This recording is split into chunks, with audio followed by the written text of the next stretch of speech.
Magic അവൻ powered by Christian കുടുംബിലേക്ക് സ്വാഗതം. Magic അവനിൽ സാധാരണയായിട്ട് ഒരുപാട് നോൺ വെജിറ്റേറിയൻ വിഭവങ്ങൾ നമ്മൾ കാണിച്ചുകൊണ്ടേയിരിക്കുകയാണ്. അപ്പോൾ വെജിറ്റേറിയൻസിനെ ഇങ്ങനെ മറക്കുന്നത് ശരിയാണോ? അപ്പോൾ വെജിറ്റേറിയൻസിന് വേണ്ടിയിട്ടും എന്തൊക്കെ തയ്യാറാക്കണം അല്ലേ? കുറേ കാര്യങ്ങളൊക്കെ തയ്യാറാക്കണ്ടേ? അപ്പോൾ ഇന്നത്തെ എപ്പിസോഡിൽ വെജിറ്റേറിയൻസിനാണ് കൂടുതൽ പ്രാധാന്യം കൊടുക്കുന്നത്.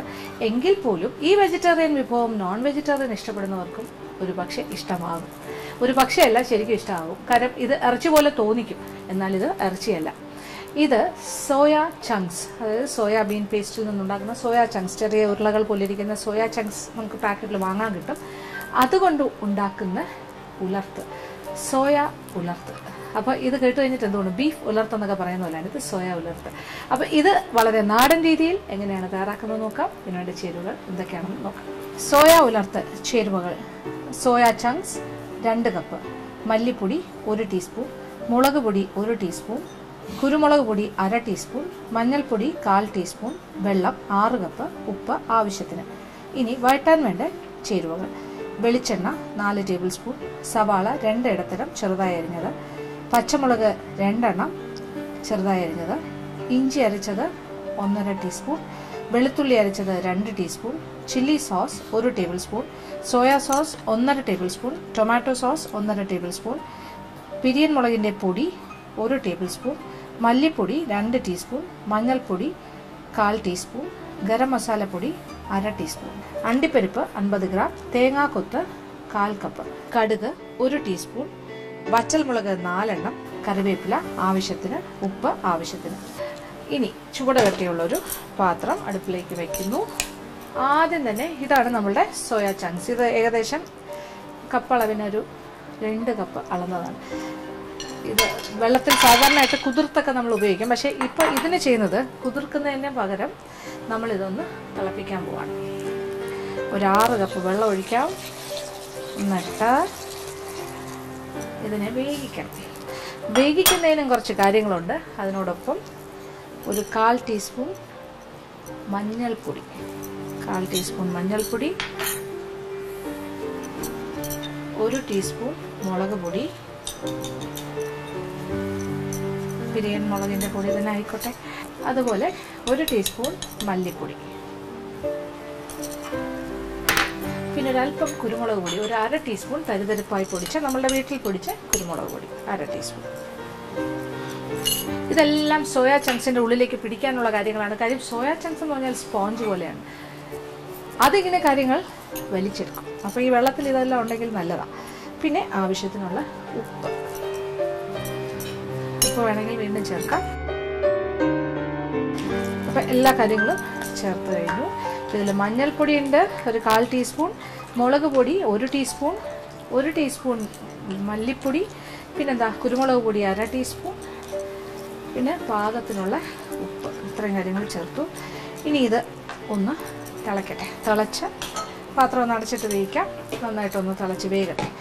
നന്നായിട്ട് വെന്ത് കഴിയുമ്പോൾ ഇതിങ്ങനെ വന്നു കഴിയുമ്പോൾ തന്നെ ഇത് സോഫ്റ്റായി തുടങ്ങും. സോയ ചങ്ക്സ് ഇങ്ങനെ ഡ്രൈ ആണ്. ഇത് ഉണങ്ങിയ സോയ ചങ്ക്സ് അല്ലേ. അപ്പോൾ ഈ വെള്ളത്തിൽ കടന്ന് ഇങ്ങനെ തിളച്ച് അതിങ്ങനെ വേകും. നല്ല സ്പോഞ്ചി ആയിട്ട് വരും. അത് കഴിഞ്ഞാൽ ഈ വെള്ളത്തിൽ നിന്നും നമ്മളതിനെ ഊറ്റി മാറ്റിയിട്ട് സ്ട്രെയിനറിൽ മാറ്റിയാലും മതി, അല്ലെങ്കിൽ കണ്ണാപ്പ കൊണ്ട് കോരി മാറ്റിയിട്ട് നന്നായിട്ട് പിഴിഞ്ഞ് ഒരല്പം തണുക്കാൻ സമയം കൊടുക്കുക. നന്നായിട്ട് പിഴിഞ്ഞിട്ടാണ് പിന്നെ ബാക്കി കാര്യങ്ങൾ ചെയ്യുന്നത്. എന്തായാലും ഇതൊന്ന് വേകണം. അതിനകത്തേക്ക് ഈ കാര്യങ്ങളെല്ലാം കയറി വരണം. അത് കഴിഞ്ഞിട്ട് നമുക്ക് സോയ ചങ്ക്സിൻ്റെ ബാക്കി കാര്യങ്ങൾ കാണാം. അപ്പോൾ നമ്മളുടെ സോയ ചങ്ക്സ് ഏകദേശം വെന്ത് കഴിഞ്ഞു. 10-15 മിനിറ്റ് സമയം കഴിഞ്ഞു. നന്നായിട്ട് തിള വന്ന് കുറച്ച് നേരം ഇങ്ങനെ വേവിച്ച് ഇനി നമുക്ക് പാത്രത്തിൻ്റെ അടപ്പ് മാറ്റി നോക്കാം. ഇപ്പോൾ സൈസും കുറച്ചുകൂടി വലുതായി. സ്പോഞ്ചി ആണല്ലോ, സ്പോഞ്ച് മാതിരി. പക്ഷേ ഇതിനകത്തേക്ക് ഇപ്പോൾ ഉപ്പും മുളകും മല്ലിപ്പൊടിയുടെ ആ ടേസ്റ്റും എല്ലാം പിടിച്ചിട്ടുണ്ടാവും. മഞ്ഞൾപ്പൊടി എല്ലാം കുറച്ച് എന്താ പറയുക, ഒരു യെല്ലോ ആൻഡ് ഓറഞ്ച് കളറായിട്ട് മാറിക്കഴിഞ്ഞു. ഇനി ഒന്നും ചെയ്യാനില്ല. ഇതിങ്ങനെ നമ്മൾ പ്രസ് ചെയ്ത് നോക്കുമ്പോൾ മനസ്സിലാവും സ്പോഞ്ചി ആയിട്ട് നല്ല സോഫ്റ്റായി കഴിഞ്ഞു. ഇനി ഈ വെള്ളത്തിൽ നിന്ന് ഊറ്റി മാറ്റുക.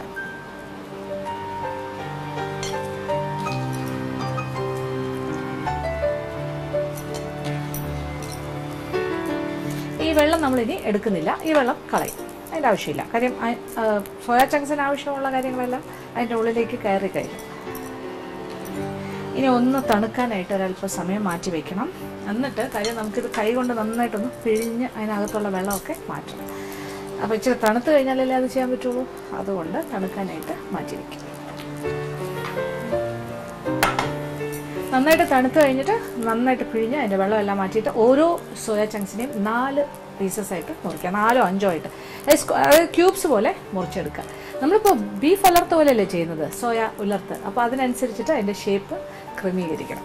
അങ്ങനെ നമ്മളുടെ സോയ ചങ്ക്സ് എല്ലാം തന്നെ തണുത്തു. അത് കഴിഞ്ഞ് നന്നായിട്ട് പിഴിഞ്ഞ് അതിൻ്റെ വെള്ളമെല്ലാം കളഞ്ഞിട്ട് ഞാനിങ്ങനെ ചെറിയ ക്യൂബ്സ് ആയിട്ട് മുറിച്ച് കഴിഞ്ഞു. ഇത് കണ്ടു കഴിഞ്ഞാൽ ചെറിയ ബീഫ് പീസസ് പോലെ ഇരിക്കുന്നില്ലേ, അത് തന്നെയാണ് നമ്മുടെ ഉദ്ദേശവും. കണ്ടു കഴിഞ്ഞാൽ ഒരു ബീഫ് ഉലർത്ത് പോലെ തോന്നണം അവസാനമാകുമ്പോൾ. അപ്പോൾ നമുക്ക് സോയ ചങ്ക്സ് ഉലർത്തിയെടുക്കാൻ പാകത്തിനുള്ള കുറച്ച് വിസ്താരമുള്ള ചൂട് കെട്ടുള്ളൊരു പാത്രം അടുപ്പിൽ വെച്ച് ചൂടാക്കാം. ഇതിലേക്ക് ആദ്യമേ തന്നെ കുറച്ച് വെളിച്ചെണ്ണ, 4 ടേബിൾ സ്പൂൺ വെളിച്ചെണ്ണ. അപ്പോൾ നമ്മളുടെ എണ്ണ നല്ല ചൂടായി കഴിഞ്ഞാൽ ഉടനെ ആദ്യം തന്നെ പച്ചമുളക്, 2 പച്ചമുളക് ചെറുതായി അരിഞ്ഞത്, അതിനോടൊപ്പം 2 ഇടത്തരം സവാള ചെറുതായി അരിഞ്ഞത്.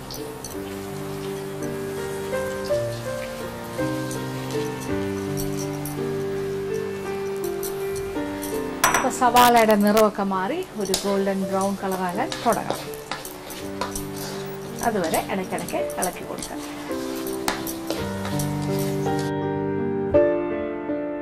അപ്പോൾ സവാളയുടെ നിറമൊക്കെ ചെറുതായി മാറി തുടങ്ങി. ഇനി ഇതിലേക്ക് നമ്മൾ വെളുത്തുള്ളി അരച്ചതും ഇഞ്ചി അരച്ചതും, ഇതിൽ ഇഞ്ചി അരച്ചത് 1 ടീസ്പൂൺ ആണെങ്കിൽ വെളുത്തുള്ളി അരച്ചത് ഇച്ചിരി കൂടെ ചേർക്കണം. അപ്പോൾ ഇഞ്ചി അരച്ചത് 1 ടീസ്പൂൺ, വെളുത്തുള്ളി അരച്ചത് 1.5 ടീസ്പൂൺ ചേർക്കണം. അപ്പോൾ കൂടുതലും ഗാർലിക്, അതായത് വെളുത്തുള്ളിയുടെ സ്വാദാണ് തരേണ്ടത്.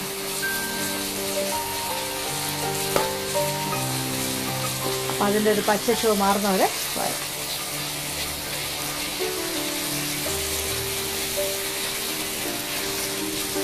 ഇതെല്ലാം കൂടി കിടന്ന് നന്നായിട്ടൊന്ന് വെക്കും.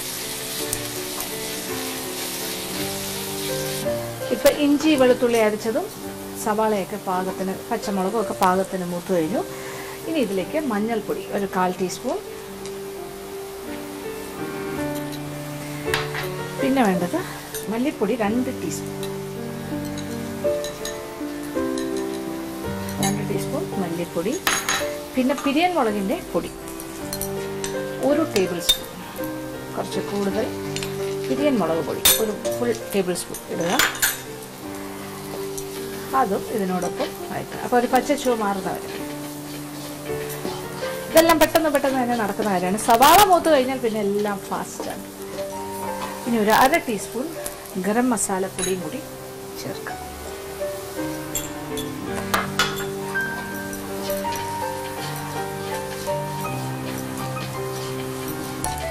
ഇനി കുറച്ച് അണ്ടിപ്പരിപ്പ് ഒരു 50 ഗ്രാം,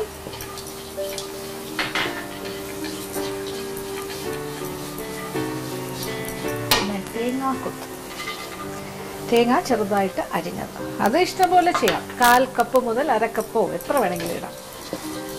ഇടയ്ക്കിടയ്ക്ക് ഇങ്ങനെ കടിക്കാൻ കിട്ടുന്ന ഒരു സാധനമാണ്. ബീഫ് ഉലർത്തിലും ഉണ്ടാകാറില്ലേ തേങ്ങ. ഇനി നമ്മൾ കുറച്ച് soya sauce 1.5 table spoon soya sauce,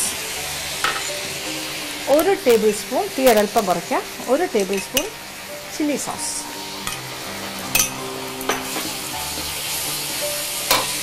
അതേപോലെ തന്നെ 1.5 ടേബിൾ സ്പൂൺ ടൊമാറ്റോ സോസ്,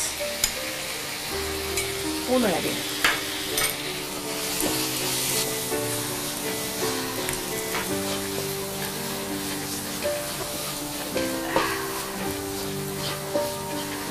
അപ്പോൾ സോസുകളെല്ലാം ഒഴിച്ച് അതിൻ്റെ ഒരു പച്ച ചുവയൊക്കെ മാറി ഇനി തീ അല്പം കൂട്ടി കൊടുക്കാം. ഇനി ഒരല്പം വെള്ളം.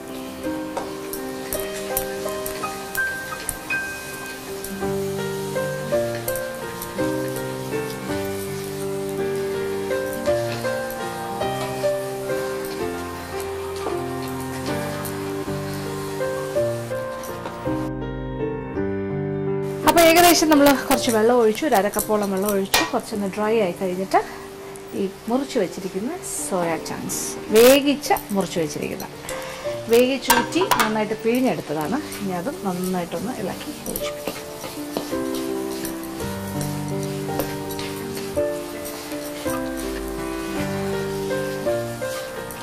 ഇനി ഇത് നന്നായിട്ട് മൂപ്പിച്ച് മറിച്ചിട്ട് കൊടുക്കുക. ഇടയ്ക്കിടയ്ക്ക് ഇങ്ങനെ തിരിച്ച് മറിച്ച് വിട്ടിട്ട് നല്ല എന്താ പറയുക ഒരു ഡ്രൈ ഫ്രൈ ആക്കി എടുക്കണം. ഇനി അതിന് മുന്നേ ഒരു കാര്യം കൂടെ നമുക്ക് ചെയ്യാം. മറ്റൊരു അടുപ്പിൽ ഇച്ചിരി എണ്ണ ചൂടാക്കി കടുക്, പച്ചമുളക്, കറിവേപ്പിലെല്ലാം താളിച്ച് ഇതിനകത്തേക്ക് ഒഴിച്ചിട്ട് വീണ്ടും ഇളക്കി ഫ്രൈ ചെയ്യാം. അപ്പോൾ ഇപ്പോൾ ഇച്ചിരി എണ്ണയുടെ കുറവുണ്ട്. ഇനി അങ്ങനെ നമ്മൾ താളിച്ചിട്ട് കഴിയുമ്പോൾ ആ എണ്ണയിലാണ് കിടന്നത് ഇങ്ങനെ ഫ്രൈ ആകുന്നത്.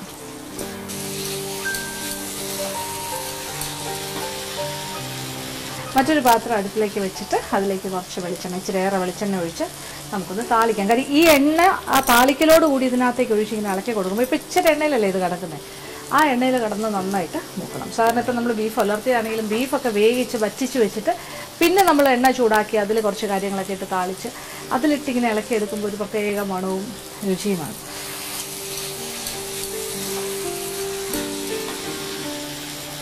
എണ്ണ ചൂടായി ഇനി ഇതിലേക്ക് 1 ടീസ്പൂൺ കടുക്, നന്നായിട്ട് പൊട്ടട്ടെ. അത് കഴിഞ്ഞ് ആവശ്യത്തിന് വറ്റൽമുളക്, 1, 4, 5 എല്ലാം ആകാം. കുറേ വറ്റൽമുളകും പിന്നെ ഏറെ കറിവേപ്പിലയും ഒരു നാടനാക്കിക്കൊണ്ടിരിക്കുകയാണ് കാര്യങ്ങൾ. ഒരു ഫ്യൂഷനാണ് സത്യത്തിൽ. പക്ഷെ ആ സോസിൻ്റെ ഒന്നും ടേസ്റ്റ് ഒന്നും അങ്ങനെ പ്രത്യേകിച്ച് വേറിട്ട് നിൽക്കില്ല. അത് ഇതിൻ്റെ കൂടെ ബ്ലെൻഡാണ്.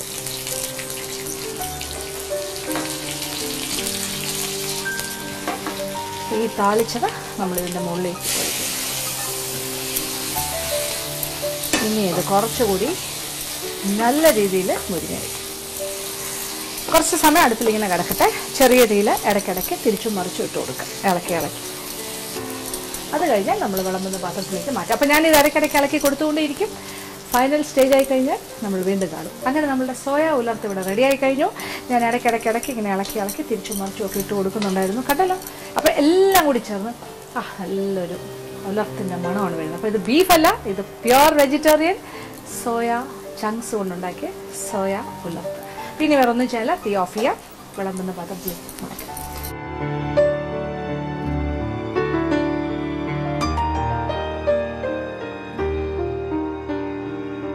അങ്ങനെ കാണാൻ നല്ല ഭംഗിയുള്ളതും നല്ല മണവും രുചിയുമുള്ള സോയ ചങ്ക്സ് ഉലർത്ത് റെഡിയായി കഴിഞ്ഞു. ഇനി വേറെ ഒന്നും ഇല്ലാതെ ചൂടോടുകൂടി തന്നെ വിളമ്പുക, എല്ലാവർക്കും ഇഷ്ടമാവും. ഇനി അടുത്തതായി മാജിക് അവൻ്റെ second recipe of the week. ഈ ആഴ്ചത്തെ സെക്കൻഡ് റെസിപ്പി ഒരു മധുരമാണ്, പക്ഷേ അതൊരു തണുപ്പുള്ള മധുരമാണ്. ഇപ്പം നമ്മൾ വേനൽക്കാലത്താണ് ജീവിച്ചുകൊണ്ടിരിക്കുന്നത്. നല്ല കടുത്ത സമ്മർ എന്ന് പറയുന്ന വേനൽ ചൂടിൽ ഇങ്ങനെ എല്ലാവരും തന്നെ പരാതി പറഞ്ഞ് നടക്കുന്നൊരു സമയമാണ്. അപ്പോൾ എന്തൊക്കെ തണുത്ത കാര്യങ്ങൾ കഴിക്കാൻ പറ്റുമോ അത്രത്തോളം സന്തോഷമാണ്. അപ്പോൾ അതുകൊണ്ട് തന്നെ ഇതൊരു ഐസ്ക്രീം അല്ല, പക്ഷേ അതുപോലത്തെ ഒരു കാര്യമാണ്. ഇതൊരു സോർബറ്റാണ്. ഇത് ബ്ലാക്ക് കറന്റ് സോർബറ്റ്. ബ്ലാക്ക് കറന്റ് എന്ന് പറഞ്ഞാൽ നമ്മളുടെ കറുത്ത ഉണക്കമുന്തിരിങ്ങ, സുൽത്താനെന്നും പറയും. അപ്പോൾ കറുത്ത ഉണക്കമുന്തിരിങ്ങ വെച്ചിട്ട് എളുപ്പത്തിൽ തന്നെ ഒരു ഐസ് തയ്യാറാക്കാം. സോർബറ്റ് എന്ന് പറഞ്ഞാൽ ഒരു ഫ്ലേവേർഡ് ഐസാണ്. അതാണ് നമ്മൾ ചെയ്യാൻ പോകുന്നത്. അപ്പോൾ എളുപ്പത്തിൽ ഉണ്ടാക്കാം. ഇതെങ്ങനെയാണ് ചെയ്യുന്നത് നോക്കാം. അതിനുവേണ്ട ചേരുവകൾ എന്തൊക്കെയാണെന്ന് നോക്കാം. ഉണക്കമുന്തിരിങ്ങ 250 ഗ്രാം, പഞ്ചസാര 3/4 കപ്പ്, വെള്ളം 2.5 കപ്പ്, നാരങ്ങാ നീര് 1 നാരങ്ങയുടേത്. ഇനി നമ്മൾക്ക് ബ്ലാക്ക് കറന്റ് സോർബറ്റ് തയ്യാറാക്കാം. അടുപ്പ് കത്തിച്ചിട്ട് ചൂട് കട്ടിയുള്ളൊരു പാത്രം, ഇതിലേക്ക് 250 ഗ്രാം ഉണക്കമുന്തിരിങ്ങ. ഇത് ഒരു അരമണിക്കൂർ സമയം വെള്ളത്തിൽ കുതിർത്താൽ കൂടുതൽ നല്ലത്, എങ്കിൽ പെട്ടെന്ന് തന്നെ വേകാനും എളുപ്പമായിരിക്കും. കാര്യം ഉണക്കമുന്തിരിങ്ങ ഉണങ്ങിയിരിക്കും. അപ്പോൾ അതുകൊണ്ട് എന്തായാലും ഒരല്പസമയം വെള്ളത്തിൽ കുതിർക്കുന്നത് നല്ലതാണ്. കുറച്ച് നന്നായിട്ടൊന്ന് കഴുകി കുറച്ച് വെള്ളത്തിൽ ഒരു 15-20 മിനിറ്റ് സമയം കുതിർത്താൽ നല്ലതായിരിക്കും. ഇത് കുതിർത്തതാണ്. അതിലേക്ക് ഏകദേശം 2 മുതൽ 2.5 കപ്പ് വരെ വെള്ളം, അതിനോടൊപ്പം പഞ്ചസാരയും ഇതിന് മധുരം അനുസരിച്ചിട്ടാണ്. 1/2 കപ്പ് മുതൽ 1 കപ്പ് വരെ ആകാം. ഇപ്പം ഞാൻ 3/4 കപ്പാണ് എടുത്തിരിക്കുന്നത് പഞ്ചസാര. കാര്യം എന്തായാലും ഉണക്കമുന്തിരിക്ക എന്ന് പറയുന്ന ഈ ബ്ലാക്ക് കറന്റിനും അല്പം മധുരം ഉണ്ടാകും. അപ്പോൾ അതിനോടൊപ്പം പിന്നെ നമ്മൾ ഷുഗർ ചേർക്കണം. അപ്പം ആ പഞ്ചസാരയുടെ അളവ് നിങ്ങൾക്ക് ക്രമീകരിക്കാം. 1/2 കപ്പ് ടു 1 കപ്പ്, 1/2 കപ്പാകാം, 3/4 ആകാം, 1 കപ്പ് വരെ ആകാം, മധുരം വേണമെന്നനുസരിച്ച്. അപ്പോൾ ഇത്രയും കാര്യങ്ങൾ ചേർന്ന് നന്നായിട്ടൊന്ന് തിളച്ച് വേകട്ടെ. വെന്ത് കഴിഞ്ഞാൽ പിന്നെ നമ്മൾ ഇതിനെ ഒന്ന് മിക്സി ഉപയോഗിച്ചിട്ട് പ്യൂറി ചെയ്തെടുക്കും. നന്നായിട്ടൊന്ന് അടിച്ച് അതിൻ്റെ എന്താ പറയുക ഒരു കുഴമ്പ് രൂപത്തിൽ അതിനെ ഒന്ന് അടിച്ചെടുക്കുന്നു. എന്നിട്ട് അതിൻ്റെ സത്ത് അരിപ്പയിലൂടെ അരിച്ചെടുക്കും. അതാണ് ഇനി അടുത്ത ചെയ്യാൻ പോകുന്നത്. എന്തായാലും ഇത് നന്നായിട്ടൊന്ന് വേകട്ടെ. അപ്പോൾ നമ്മളുടെ ബ്ലാക്ക് കറന്റ് എല്ലാം പാകത്തിന് വെന്തിട്ടുണ്ട്. നന്നായിട്ടൊന്ന് വേകട്ടെ. വെന്ത് കഴിഞ്ഞു ഏകദേശം. ഇനിയിപ്പോൾ എന്താ, ഇനി തീ ഓഫ് ചെയ്തിട്ട് അല്പം നേരം തണുക്കാൻ വെക്കണം. അത് കഴിഞ്ഞ് മിക്സി ഉപയോഗിച്ച് നല്ല പേസ്റ്റായിട്ട് അരച്ച് നല്ലതായിട്ട് മാഷ്ഡ് ആകണം, നന്നായിട്ട് അരച്ച് പിന്നെ അരിപ്പയിലൂടെ അരിച്ച് അതിൻ്റെ ഈ അരയ്ക്കുന്ന സമയത്ത് അതിൻ്റെ കുരു ഒന്നും അരഞ്ഞു പോകാൻ പാടില്ല, അല്ലാത്ത രീതിയിൽ ഒന്ന് അരച്ച കുരു അങ്ങനെ തന്നെ കിടക്കും, കുഴപ്പമില്ല. എന്നിട്ട് അത് അരിപ്പയിലൂടെ അരിച്ച് അതിൻ്റെ സത്ത് എടുക്കുക. അതാണ് നമുക്ക് വേണ്ടത്. അപ്പോൾ ഇത് ഏകദേശം ഒരു 3/4 കപ്പ് മുതൽ 1 കപ്പ് പഞ്ചസാര വരെ ആകാം, മധുരം ഓരോരുത്തരുടെ ഇഷ്ടമാണല്ലോ. ഇത് തീ ഓഫ് ചെയ്തിട്ട് നമുക്ക് തണുക്കാനായിട്ട് അല്പനേരം മാറ്റി വയ്ക്കാം. അപ്പോൾ നമ്മളുടെ ബ്ലാക്ക് കറന്റ് വേവിച്ചത് ഇത് ഏതാണ്ട് 3/4 കപ്പ് മുതൽ 1 കപ്പ് പഞ്ചസാര വരെ, 250 ഗ്രാം കറുത്ത മുന്തിരിങ്ങ, ഒരു 2 കപ്പോളം വെള്ളത്തിൽ വേവിച്ച് ഇപ്പോൾ അരച്ചെടുത്തു കഴിഞ്ഞു. ഇനി ഇത് നമ്മൾ അരിപ്പയിൽ കൂടി ഒന്ന് അരിച്ചെടുക്കണം.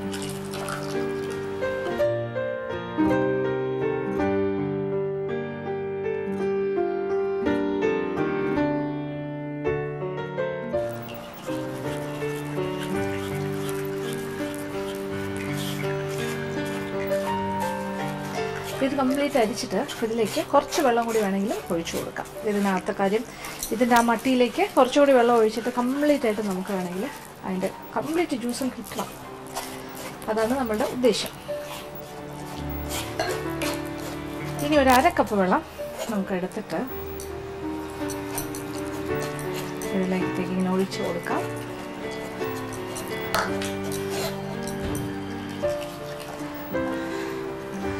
വേണമെങ്കിൽ കൈ കൊണ്ട് നമുക്കൊന്ന് പിഴിഞ്ഞ് നോക്കാം. കണ്ടല്ലോ, ഇത്രയേ ഉള്ളൂ. അതിൻ്റെ കുരു മാത്രമേ ബാക്കിയുള്ളൂ. ഇനി എത്ര കഷ്ടപ്പെട്ടാലും ഇനി ഒന്നും കിട്ടാനില്ല. അങ്ങനെ ചാറെല്ലാം കിട്ടിക്കഴിഞ്ഞു. ഇനി ഇതിലേക്ക് ഒരു നാരങ്ങയുടെ നീര്, ഏതാണ്ട് ഒരു 1.5 ടേബിൾ സ്പൂൺ വരെ വരാം, വലിയ നാരങ്ങയുടെ നീര്, അതും കൂടി ചേർത്ത് ഒന്ന് ഇളക്കി കൊടുക്കുക. നല്ല കുറുകിയ ചാറ്, കണ്ടല്ലോ, നല്ല തിക്ക് ആയിട്ടുള്ള ചാറാണ്. ഇനി ഇത് നമ്മൾ ഫ്രീസറിൽ വെച്ചാണ് തണുപ്പിക്കാം. അപ്പോൾ അതിനകത്തേക്ക് വേറൊരു പാത്രത്തിലേക്ക് മാറ്റാം.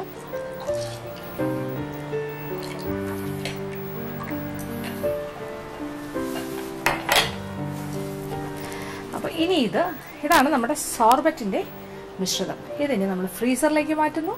എന്നിട്ട് അത് നല്ല ഐസായിട്ട് മാറും. അപ്പോൾ ഇടയ്ക്ക് 1-2 പ്രാവശ്യം എടുത്തിട്ട് ഫോർക്ക് കൊണ്ടൊന്ന് അതിങ്ങനെ ഐസ് ഫോർമേഷൻ ശരിക്കും ഇങ്ങനെ കട്ടിയായി വരുമ്പോൾ ഒരു പ്രാവശ്യം ഇങ്ങനെ ആക്കുക, വീണ്ടും ഇളക്കി കൊടുക്കുക, വീണ്ടും ഫ്രീസ് ചെയ്യുക, പിന്നെ വീണ്ടും ഒരു പ്രാവശ്യം കൂടെ ചെയ്യുക. എന്നിട്ട് അത് ഫ്രോസൺ സ്റ്റേറ്റിലായി കഴിയുമ്പോൾ ആവശ്യാനുസരണം ഒരു ഐസ് മാതിരി നമ്മൾ ഈ ഐസ് സ്റ്റിക്സ് ഒക്കെ കഴിക്കില്ലേ, ഇതിപ്പോൾ സ്റ്റിക്ക് അല്ലാന്നേ ഉള്ളൂ, ഇങ്ങനെ കുറേശ്ശെ അതിൽ നിന്ന് കോരിയെടുത്ത് ബൗളിലിട്ട് കുട്ടികൾക്ക് കൊടുക്കുക. അപ്പോൾ ഈ ചൂടുകാലത്ത് തണുപ്പിനെ പ്രതിരോധിക്കാൻ പറ്റും. അപ്പോൾ എന്തായാലും നമ്മളിത് ഫ്രീസറിലേക്ക് മാറ്റുന്നു. നല്ല ഐസ് ഫോമായിട്ട് പുറത്തേക്ക് എടുക്കണം. അങ്ങനെ നമ്മുടെ ബ്ലാക്ക് കറന്റ് സോർബറ്റ് ഇവിടെ ഫ്രോസൺ സ്റ്റേറ്റിലായി കഴിഞ്ഞു. ഇനി അതിനെ നമ്മളൊരു ഫോർക്ക് കൊണ്ട് കുത്തി അത് കുറച്ചിങ്ങനെ എന്താ പറയുക ക്രഷ്ഡ് ഐസ് പോലെ ആക്കി വിളമ്പുന്ന പാത്രത്തിലേക്ക് മാറ്റാം.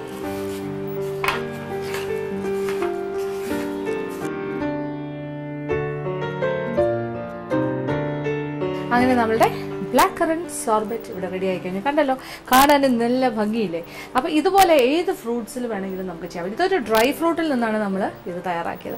അപ്പോൾ ഇത് ഫ്രഷ് ഫ്രൂട്ട്സ് ആയിട്ടുള്ള, ഇപ്പോൾ വാട്ടർമെലൻ്റെ പീരീഡാണ്, അതിൻ്റെ ഒരു സമയമാണ്. ഇഷ്ടംപോലെ തണ്ണിമത്തൻ കിട്ടുന്ന സമയം. അപ്പോൾ തണ്ണിമത്തൻ ജ്യൂസ് കൊണ്ടും സോർബറ്റ് ഉണ്ടാക്കാം. ഇഷ്ടമുള്ള ഏത് ഫ്രൂട്ടിൽ വേണമെങ്കിലും സോർബറ്റ് ഉണ്ടാകും.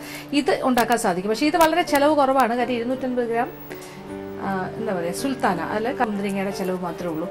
അപ്പം വാങ്ങുക, ഉണ്ടാക്കി നോക്കുക. 250 ഗ്രാം ഉണക്ക മുന്തിരിങ്ങയും ഏതാണ്ട് 3/4 കപ്പ് മുതൽ 1 കപ്പ് വരെ പഞ്ചസാര. അതാണ് പ്രധാന കാര്യം. ഒരു നാരങ്ങയുടെ നീര് ഇത്രേ ആവശ്യമുള്ളൂ. അപ്പോൾ ഇതിങ്ങനെ ഒരു ഫ്ലേവേർഡ് ഐസ് പോലെ അല്ലെങ്കിൽ ക്രഷ്ഡ് ഐസ് പോലത്തെ ഒരു ഫോർമാറ്റിലാണ് കിട്ടുന്നത്. അതാണ് അതിൻ്റെ ഒരു ടെക്സ്ചർ. പിന്നെ ഇത് ഇഷ്ടാനുസരണം കുട്ടികൾക്ക് കഴിച്ച് നടക്കും. വീട്ടമ്മമാർക്കും ആകാം. വീട്ടിലിരുന്ന് ജോലിയൊക്കെ ചെയ്ത് തളർന്നിരിക്കുമ്പോൾ വേണമെങ്കിൽ ചൂട് മാറ്റാനായിട്ട് ഇടയ്ക്കൊരു തണുപ്പ് സിപ്പൊക്കെ കഴിക്കുന്ന പോലെയാണ് രസം. അങ്ങനെ എന്തായാലും തീർച്ചയായിട്ടും പരീക്ഷിക്കുക, എല്ലാവർക്കും ഇഷ്ടം.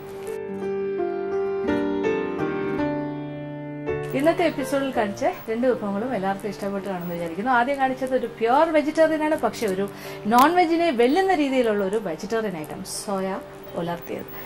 എല്ലാവർക്കും ചെയ്യാൻ പറ്റുന്നതാണ്. രണ്ടാമത് കാണിച്ചതും വളരെ ലളിതമായി നമുക്ക് ചെയ്യാൻ പറ്റുന്ന ബ്ലാക്ക് കറന്റ് സോർബറ്റ്. അപ്പോൾ ഈ വേനൽക്കാലത്തിന് പറ്റിയൊരു വിഭവമാണ് രണ്ടാമത് കാണിച്ചത്. എന്തായാലും തീർച്ചയായിട്ടും 2 വിഭവങ്ങളും പരീക്ഷിക്കും. ഇന്നത്തെ എപ്പിസോഡ് ഇവിടെ അവസാനിക്കുകയാണ്. വീണ്ടും പുതിയ വിഭവങ്ങളുമായി മാജിക് കൗണ്ടറിൽ കാണാം.